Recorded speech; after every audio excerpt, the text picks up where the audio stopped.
kabar? Miss berharap kalian semua dalam keadaan yang sehat. Anak-anak, mari kita perhatikan topik pembelajaran kita hari ini. Tema dalam minggu ini adalah sayangi alam sekitar.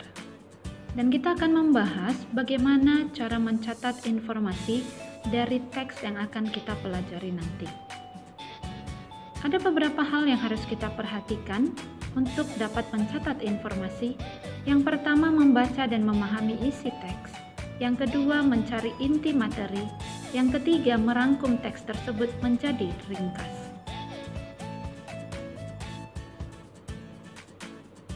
Mari kita perhatikan salah satu contoh teks yang terdapat pada buku halaman 34 sampai 35.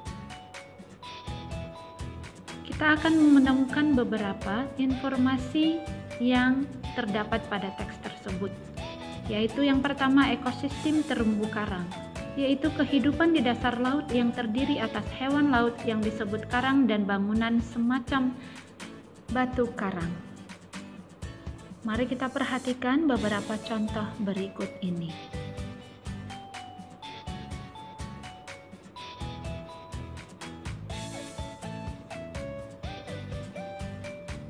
Yang kedua yaitu polip, sekumpulan binatang laut yang tersusun atas puluhan sampai jutaan binatang. Yang ketiga, plankton, organisme laut, tumbuhan dan hewan yang sangat halus, kebanyakan mikroskopis, melayang di dalam air laut dan merupakan makanan utama ikan. Dari isi teks tersebut, kita dapat mencatat beberapa kata-kata baru yang bisa kita temukan. Yang pertama, ekosistem, yang kedua, polip, yang ketiga, plankton, yang keempat, karang, dan yang terakhir, terumbu karang. Kita masuk pada bagian peta pikiran. Peta pikiran adalah salah satu cara yang dapat kita lakukan untuk memahami suatu teks atau bacaan. Ada beberapa unsur dalam memahami peta pikiran. Yang pertama, aspek apa? Mengidentifikasi peristiwa dalam informasi. Yang kedua, siapa? Terkait pelaku. Yang ketiga, kapan? Terkait waktu terjadinya suatu peristiwa. Yang keempat, di mana? Terkait lokasi. Yang kelima, mengapa? Terkait dengan alasan atau latar belakang. Dan yang terakhir, bagaimana? Terkait dengan proses terjadinya sesuatu.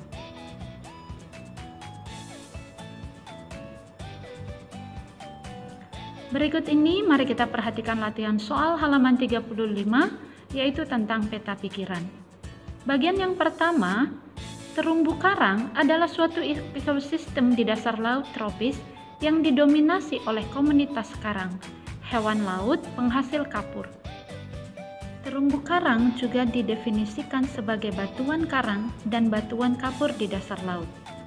Yang kedua, terumbu karang dapat ditemukan di dasar laut. Dan yang terakhir, agar terus hidup, terumbu karang perlu dilindungi dari sampah dan tidak disentuh manusia. Kita perlu menjaga kebersihan di tepi laut agar sampahnya tidak hanyut ke dalam laut dan tidak menyentuh terumbu karang. Tugas HBL adalah buatlah sebuah gambar suasana biota laut dengan mencantumkan kata-kata baru di dalam tema ini. Sekali lagi, buatlah sebuah gambar suasana biota laut dengan mencantumkan kata-kata baru di dalam tema ini.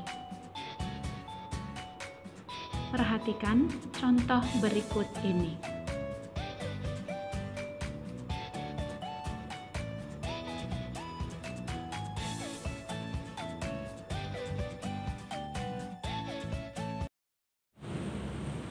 Demikian pembelajaran kita hari ini.